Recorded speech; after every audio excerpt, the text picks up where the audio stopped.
Hi dear students, this is Dr. Mamta Java, your microbiology faculty. I am starting a series on USMLE immunology lectures. This series of lectures is going to be beneficial for the USMLE aspirants and any student who wishes to learn the basic concepts of immunology. The topic for today's lecture is definition and types of immunity. So let's start. First and foremost, guys, what exactly do we study in immunology? What does the word mean? If I dissect this word immunology, I get immunos plus logos. That is the study of immunity. Now, what exactly do we mean by immunity? What is the literal meaning of immunity word, and where what is the origin of this word immunity? Now guys, immunity is an English word which comes from the Latin word immunis, and the meaning of this Latin word immunis is exempt, which means freedom from disease. Please understand, freedom from disease and not freedom from infection. Now I would want to clarify a very important point over here. Sometimes we tend to feel that good immunity means that we are never going to get infected, but ask yourself this question: does good immunity mean that I'm never going to get infected? Is that possible? Now guys, that is not possible. You know why? The reason being, the mother earth is populated with a lot of microorganisms whose number far outnumbers the number of human beings living on the mother earth. So basically, we are literally immersed in a sea of microorganisms on mother earth. So it is impossible to prevent infection. Infection is something which is inevitable. So good immunity does not mean that we are never going to be infected. So what exactly is meant by immunity or good immunity? Now guys, good immunity means resistance to disease development after getting infected with microorganisms or their products like toxins. But this is just one part of the definition. The second part of the definition, and extremely important part, is that immunity also refers to resistance to cancer development, and that is why the people whose immunity is jeopardized, like HIV infected individuals who have unfortunately progressed to the end stage of HIV infection, that is AIDS, they become prone to a lot of cancers. All right, so good immunity does not mean that we are never going to get infected. Good immunity just means that even in the event of an infection, we are going to be asymptomatic, or we will develop just mild signs and symptoms. We won't get any life threatening disease. So that is about the definition of immunity. Now, after definition, let's learn what are the types of immunity. Now, broadly, there are two important types: the innate immunity, as you can see on the screen, and the acquired immunity, which is also known as adaptive immunity. Okay. Now, why innate is called as innate and acquired is called as acquired or even adaptive, I'll come to all of this in just a few minutes. Before this, let's also understand the sequence in which the different soldiers of our immune system come to our rescue in the event of infections. Now I always give the analogy of the Indian army for immune system, because Indian army, being an Indian, I would quote the example of Indian Army, which is the second largest in the world. And just like Indian Army, we have got an amalgamation of very important soldiers in our immune system also. So the hundreds of billions of microbes which are there outside the human body, who are trying to invade the human body and cause tissue damage and hence disease, they first have to deal with very significant members of the innate immunity, who are known as the barriers. Now, who are these barriers? There are three important types: the mechanical barriers, chemical barriers, and biological barriers. Remember these as MCB. When I was a student, I used to remember this sequence by remembering MCB, or main course book, which was one of the English books which was there in the CBSE curriculum. Now, M stands for mechanical barrier, which includes the skin and mucous membrane. Now, skin is a mechanical barrier which would prevent the entry of microorganisms into the body, and that is why in the event of whenever there is a wound on the skin is breached. In other words, the person becomes prone to a lot of infections, and that is why infections are common in people who are inflicted with burns. Okay. Then the other important example of mechanical barrier are the mucous membranes. The mucous membranes are decorated with IgA antibody, which is referred to as the mucosal antiseptic paint. And of course, there are many other members, many other soldiers of the immune system. So the mucous membranes per se have got this great ability to prevent infection. How exactly that happens, we're going to see all of that in subsequent lectures. So remember two important examples of mechanical barriers: skin and mucous membrane. Then coming to the second barrier, that is the chemical barrier. A very good example I can give of chemical barrier is the gastric HCl, which maintains the stomach pH in the range of 2 to 3, and that is why we are able to enjoy or relish the roadside pani puri, because these pani puri bhaiyas, you obviously they are not going to subject their food to autoclaving or hot air oven. So by default we are going to ingest along with this roadside food, and otherwise also any variety of food, some amount of microorganisms. Now most of the microorganisms, they are going to be obviously destroyed by this extremely acidic pH. So this is a blessing by the Almighty to all of us, that the gastric pH is in the range of 2 to 3, and such an acidic pH is detrimental to most of the microorganisms. Of course exceptions are there, but I'm not talking about exceptions over here. Okay. Then coming to biological barriers. Now the best example of biological barriers are the commensals who are there on our skin, and the commensals or the microorganisms, the good microorganisms which are lining our mucous membranes, like the upper respiratory tract, the gastrointestinal tract, the genitourinary tract, where they are going to put up an intense competition against the potential pathogens who are trying to enter the body. So these biological barriers, in other words the good microorganisms present in us, they are our friends, they are extremely loyal to us, they will not allow the pathogens to attach to the receptors present on our cells. And there are of course other mechanisms also by which the commensals are going to prevent the attack on our tissues by the pathogenic microorganisms. So please remember all these barriers, which by the way are part of the innate immunity. If all goes well, these barriers are enough to curtail or stop the entry of microorganisms, and all is good. But sometimes when these barriers fail, then the rest of the members of the innate immune system come to our rescue, they come forward to help us. Now a very important scenario I can quote over here where barriers fail is breached skin, that is broken skin, or the skin is having some wound or something. So now the mechanical barrier of skin is broken, and now the person becomes prone to infections. Now is going to happen the entry of the rest of the members of the innate immunity. Remember I said barriers per se, barriers themselves come under the purview or the domain of the innate immunity. Now the rest of the members of the innate immunity have got a lot of soldiers like neutrophils, eosinophils, basophils, lysozyme, complement proteins, etc., etc., all of which we are going to learn in subsequent lectures. Now, if all goes well, the innate immunity members are going to curtail or stop or the microorganisms. That is, this battle between the microorganisms and the innate immunity members is going to be won by the innate immunity members.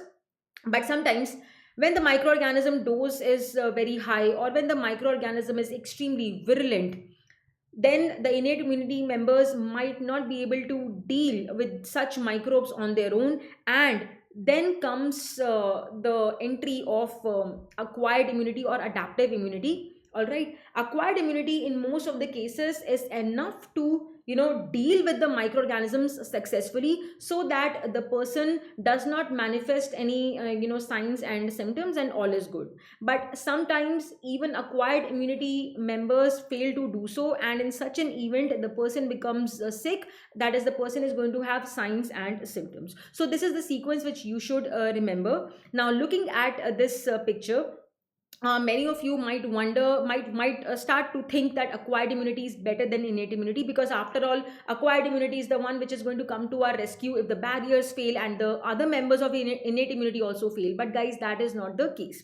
See, I gave the analogy of Indian Army for our human immune system, and Indian Army obviously is a teamwork, and the same thing can be extrapolated to human immune system, which also is a teamwork. Okay, in a team everybody's role is important, nobody's role is big or small. So in subsequent classes we are going to see how innate immunity and acquired immunity are not independent, they are interdependent, they work together to protect the human body against the development of signs and symptoms. So please remember this sequence.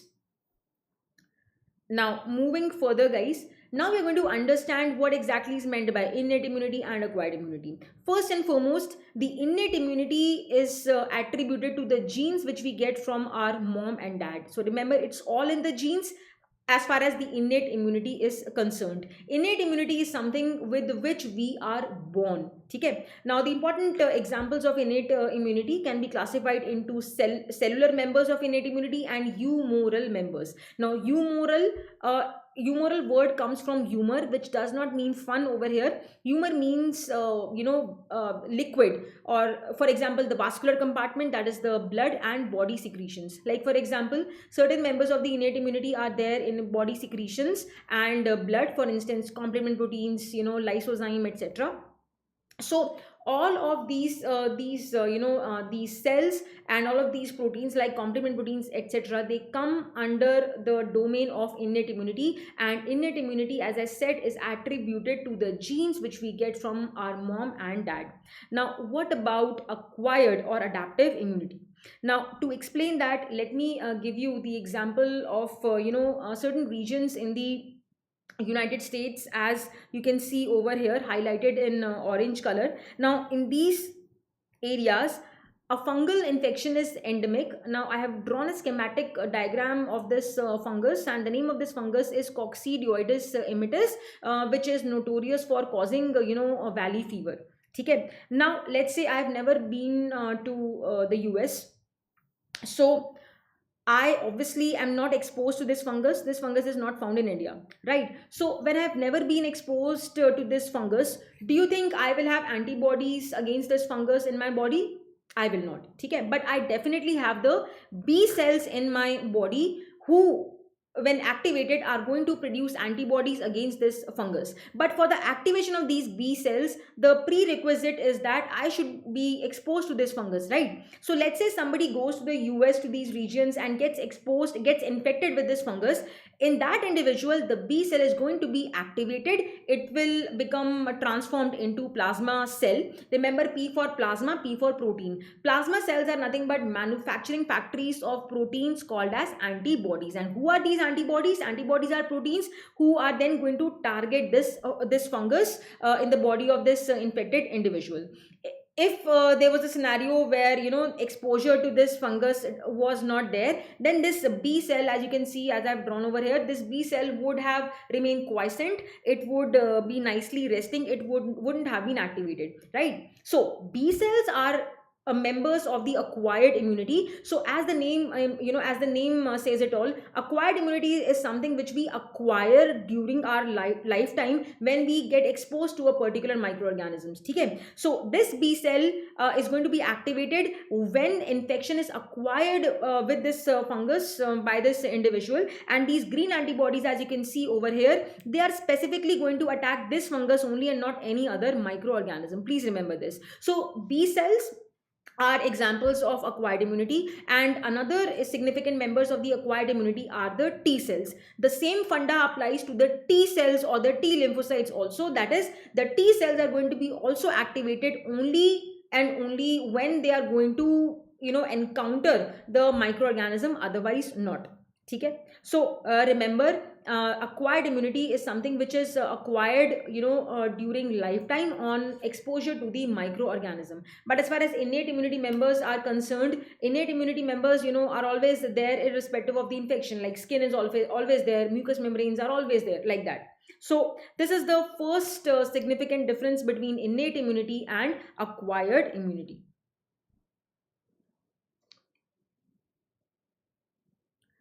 Alright guys, moving further.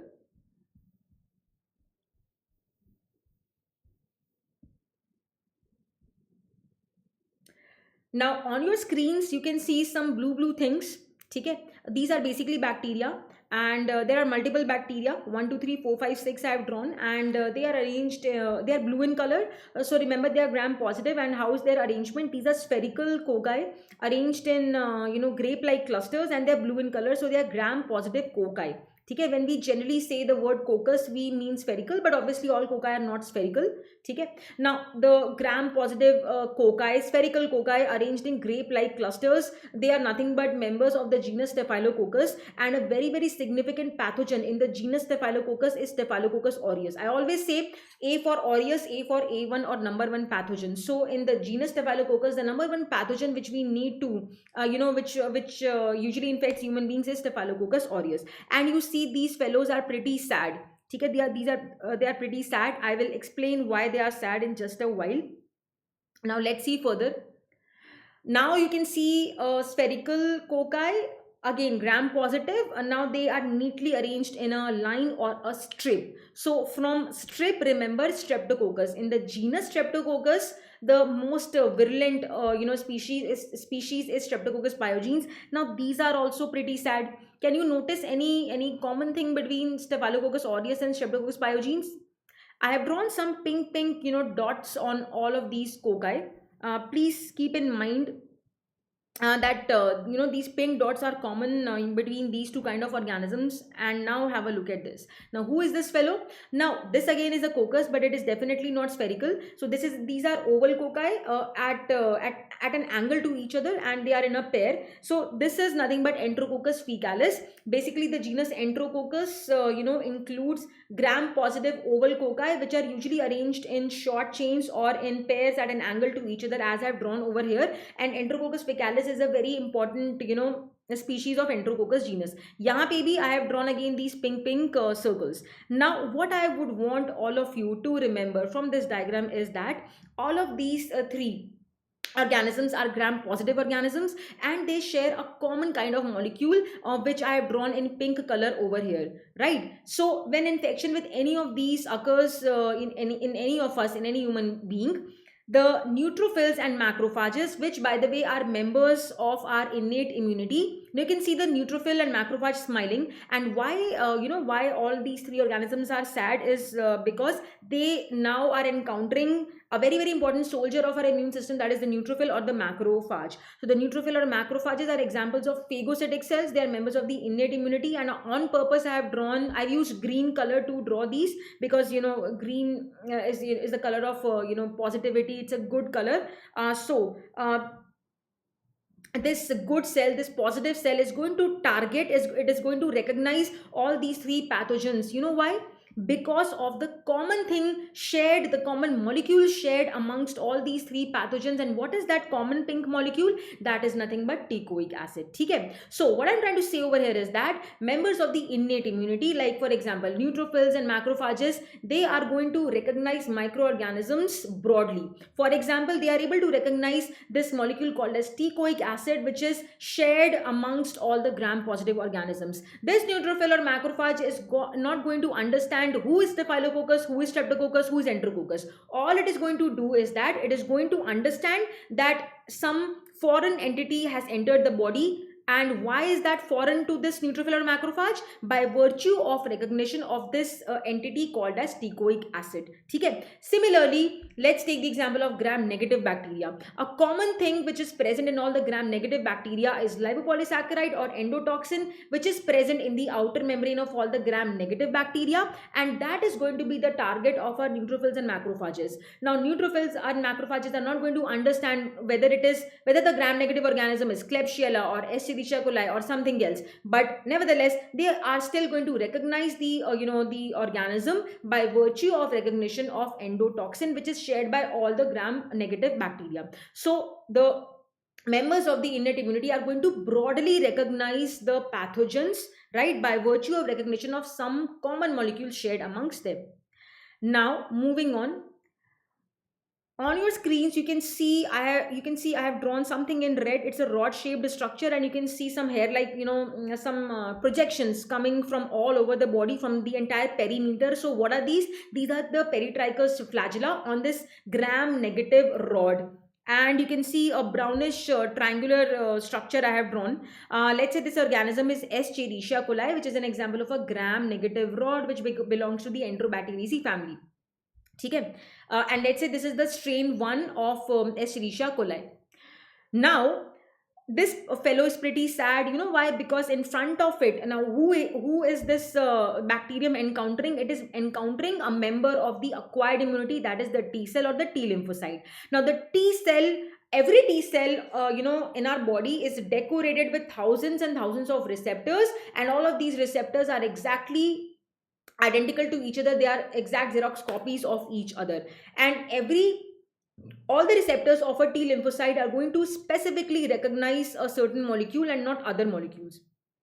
So the reason why I have drawn this this orange protein on the surface of E. coli in the shape of a triangle is because this triangular protein is going to be recognized by these triangular TCRs or T cell receptors. Okay. So this fellow Escherichia coli strain 1 is going to be recognized by this very T cell whose receptors are able to recognize that brown protein. Just like a lock is is opened by a specific key only, similarly the members of the acquired immune system like T cells or even B cells, their receptors like T cell receptors or B cell receptors are going to specifically recognize a certain kind of protein on a certain microorganism only. They will be indifferent to other microorganisms or even other strains of the same microorganism. Okay, like for example, this is another strain, Escherichia coli strain 2, which you can see at the bottom. Now why this is another strain? Because I have drawn a different kind of a brown protein whose shape is different. Now do you think this Escherichia coli strain 2 wala protein, the brown protein, is going to be recognized by this T cell? No, because the shape of the T cell receptors, the ones which I have drawn in green, as you can clearly see, the triangular shaped receptors are not going to recognize that rectangular brown colored protein. Okay. So what I'm trying to say is that unlike members of the innate immunity who are non-specific, meaning to say they are not going to specifically understand or recognize that this organism is this, that organism is that, like that. Unlike the innate immunity members, the members of the acquired immunity, both the B lymphocytes and the T lymphocytes, they are extremely specific.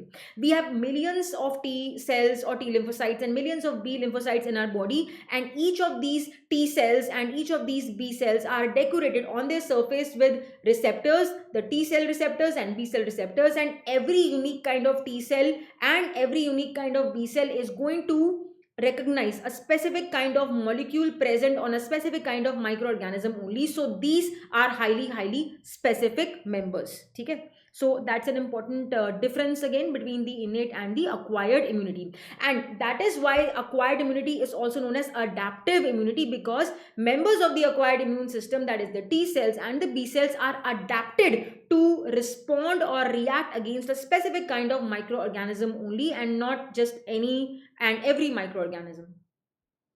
Now let's understand a good let's understand this with the help of a good analogy. Let's say we have a girl namely Sita, and she has a limited she has very limited choices in her wardrobe. So she has got these pink pants which she sometimes pairs with the blue top, as you can see. Now she has got one more colored top which is sky blue in color.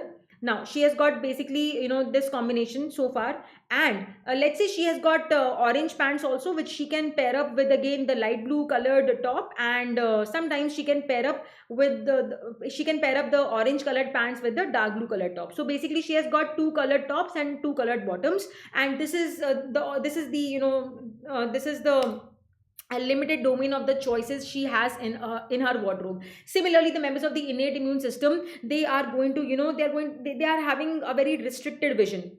They won't be knowing who is E. coli, who is Klebsiella. They just will recognize the LPS or endotoxin, or they will just recognize the teichoic acid present in gram positive organisms. They won't understand the identity of different gram positive organisms, as I said before. Now another analogy I would want to give over here is a girl namely Geeta, with a lot of options in her wardrobe. Now see this. Now Geeta is clearly jumping with joy, as you can see. So she has got these blue pants which she can pair with this light green colored top, and she has got a plethora of other colored tops also, like dark green, okay, then orange, yellow, and reddish color. And she has got a variety of colors, colored pants also, which I have not drawn. So what I'm trying to say is that the acquired immune system members like the T cells and the B cells. We have got millions of these cells in our body. So theoretically speaking, these millions of different T cells and B cells are going to recognize millions of different microorganisms. So their, the repertoire or the variety of the molecules which they can recognize on the diversity of microorganisms is much great. So that's very beautiful about our immune system. Moving on, guys. Now let's say the first exposure to somebody occurs with this organism, this red deadly organism, virulent organism, as you can see, and this fellow is sad. You know why? Because it encounters a very important soldier of our innate immune system, that is the neutrophil or the macrophage, which again I have drawn in green color. This neutrophil or macrophage is smiling from ear to ear. It is grinning from ear to ear because it is able to successfully recognize this organism. Okay. Now the organism thinks, oops, I am doomed, and the neutrophil or the macrophage is pretty happy. It the This microorganism obviously looks new to this neutrophil or macrophage, but it is able to still recognize this organism as something foreign by virtue of recognition of some molecule on this. Okay. And let's assume that the time to kill this microorganism is 15 minutes. Now this happens on first exposure. Now let's say this organism enters the body after a few weeks or months, again the same organism. So basically the second exposure occurs to the same microorganism, and this time the neutrophil and macrophage, now let's say they are, they are in front of each other. Again the microorganism obviously is going to think, oops, I'm doomed, and the neutrophil and macrophage this time also ponders कि this is something new. The neutrophil or macrophage was not able to recall that the same microorganism entered the body of this human being previously also. So this time also the time to kill this microorganism is again same 15 minutes as was before. So in case of, guys, innate immunity, every time a particular microorganism enters the body, the innate immune system members are going to take the same amount of time to deal with it, and the magnitude of immune response is going to be the same. Please remember this. Now I would want to play a good analogy over here in the form of a video. Just give me a second.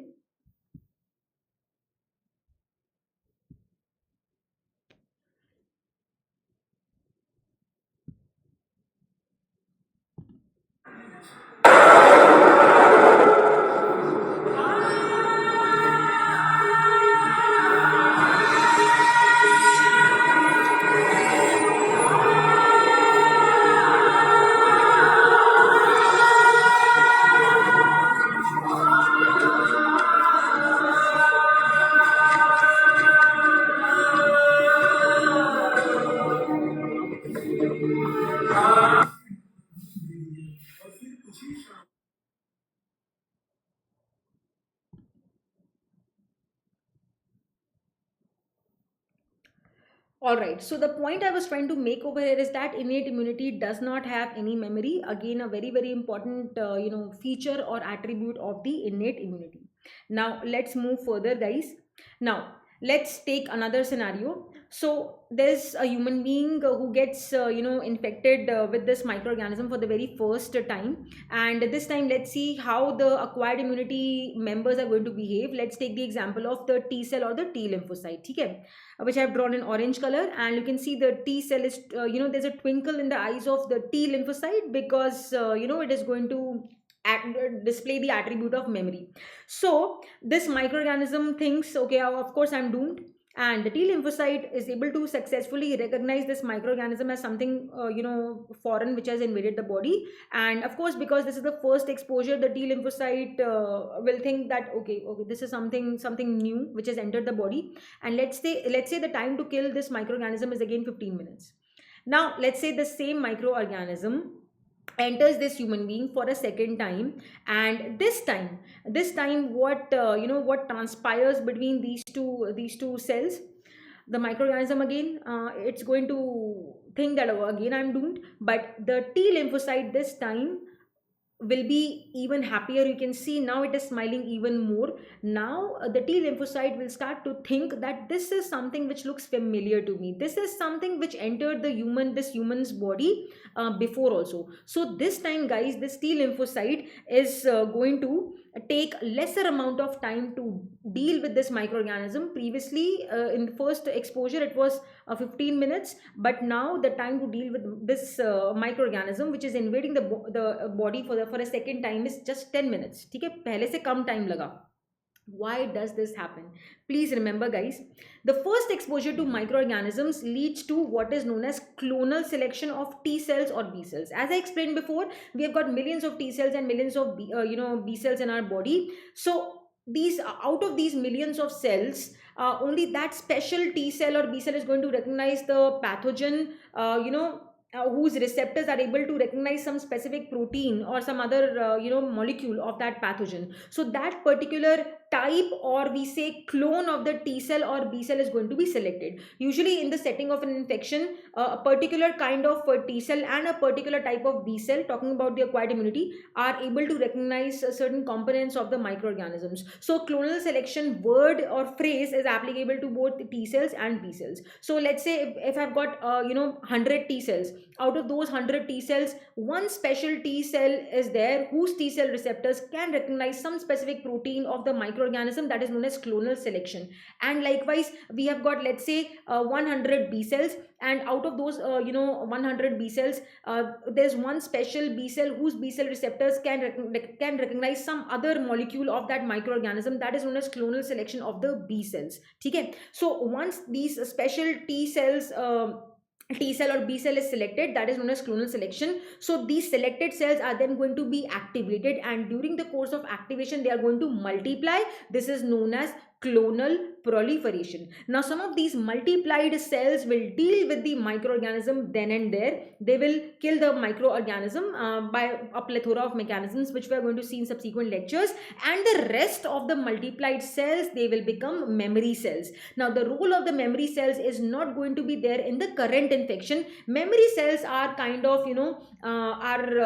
reserve cells which are going to participate in future if at all infection with the same microorganism occurs in future. That is, memory cells take part in subsequent exposures, and it is because of the memory cells that every time we get infected with the same organism, our immune response, as far as acquired immune response is concerned, the acquired immune response is going to be faster and the magnitude is going to be higher, because memory cells, by virtue of memory, they are going to quickly recognize the microorganism, and the magnitude of immune response is also going to be greater. So please remember, memory is a significant attribute of the acquired immune system. Now guys, see this, just a moment.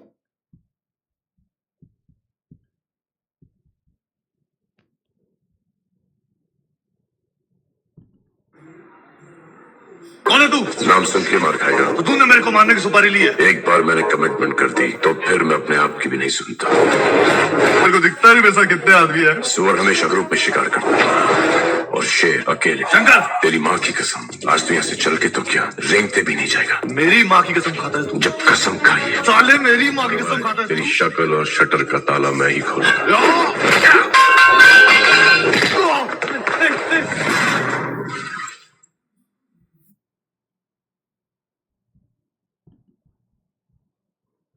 So guys, a very important attribute of the acquired immunity is that it has got fantastic memory. Okay? Now, so what I've said so far, this slide is a summary of that. When we get exposed to a microorganism, or when we get infected with a microorganism for the very first time, that is when first exposure occurs. Now let's compare the magnitude and the speed of innate immune response and acquired immune response. So as you can see on the extreme left, you can see some pinkish squares, and the time taken, they reflect respectively the magnitude and the speed of the innate IR. IR means immune response. Now on the right, you can see the magnitude shown in orange square, and the time, the speed of the acquired IR, that is acquired immune response. Now on second exposure to the same organism, as you can see on the left, the magnitude was same as before, and the time taken by the innate immune response is also same as before. But see see on the right. Now this time the size of this orange square has become bigger, so the magnitude is bigger. Let's say more amount of antibodies are going to be produced this time, or more amount of activated T cells. Remember, antibodies, they are nothing but a result of activation of the B cells, and when T cells get activated, they also give rise to their progeny cells. So what happens is, when I say magnitude, I am referring to the titer of the antibodies or the number of T cells generated. Okay? So in subsequent exposures to the same organism, the magnitude of the immune response is going to be more, and the time taken is going to be less, as you can see. And same story is applicable to subsequent exposures to the same organism. Remember, when first exposure to a microorganism occurs, the immune response which is produced is known as primary immune response. The immune response which is produced on exposure to the same microorganism for a second time is referred to as secondary immune response. And subsequent exposures ke baad bhi whatever immune response is mounted, that also is referred to as secondary immune response. There is nothing called tertiary or quaternary immune response. Okay, please remember this. So that's about this slide, guys.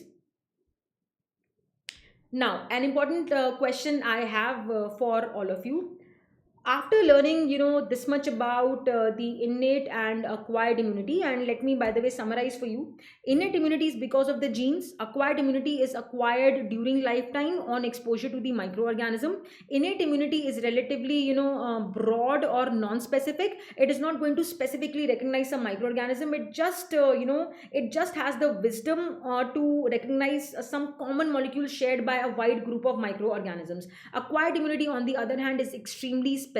So specificity, remember, is a feature of the acquired immune system, and that is why acquired immune system members are also known as adaptive immune system members. Okay? Then in case of innate immunity, we saw that there is no attribute of memory. Now, in case of acquired immunity, as I said, acquired immune system members are going to specifically recognize a pathogen. And please remember, anything which can recognize can also memorize. So memory is a feature of the acquired immune system. Then the last point we saw as the difference between innate and acquired immunity is that in case of innate immune system, every time infection happens with the same organism, the magnitude of the immune response and the time taken to produce that immune response is going to be the same. But in case of acquired immune response, on subsequent exposures with the same microorganism, with every immune response, the magnitude is going to increase, and the time taken to produce the immune response is going to decrease. And who should be given credit for this? It is the memory cells. Memory cells are going to be generated on every every exposure to the microorganism, in case of obviously acquired immune response. Now, with this background knowledge of the innate and acquired immunity, with these concepts, if I ask you, let's say there are identical twins, as you can see on the screen. What do you think these identical twins should have? Same innate immunity, same acquired immunity, or different? Now, going by the definition of innate immunity, that is, innate immunity is by virtue of the genes which we get from our mom and dad. Identical twins are going to have the same innate immunity. But let's say one of these twins plans to go to the US and pursue engineering, and the other one wishes to stay in India and become a doctor over here, and he decides not to give USMLE. So what do you think what do you think about the acquired immunity? See, both of these twins are going to stay in different geographical areas, so obviously they are going to be exposed to different kind of microorganisms. So obviously their acquired or adaptive immunity is going to be different. Okay. So with this slide, I hope I have explained the basic concepts of immunity, the definition and the types of immunity. So guys, that's all for this video. Thank you so much for watching. If you have been watching till the end of the video, if you like this video, please hit the like button, share it with your friends, subscribe to this channel to support my work, and please let me know in the comment section what do you think about this video. And in case, of course, you have any doubts, any kind of clarification from this lecture, I will be more than happy to answer all those queries. And in the description of this video, I'm going to post the links of my Instagram handles and other social media handles also, like Telegram channel, Telegram group, and the Twitter account also, and the Facebook page also, which you can please follow for microbiology and immunology updates. And I'll see you soon in the next video. Thank you.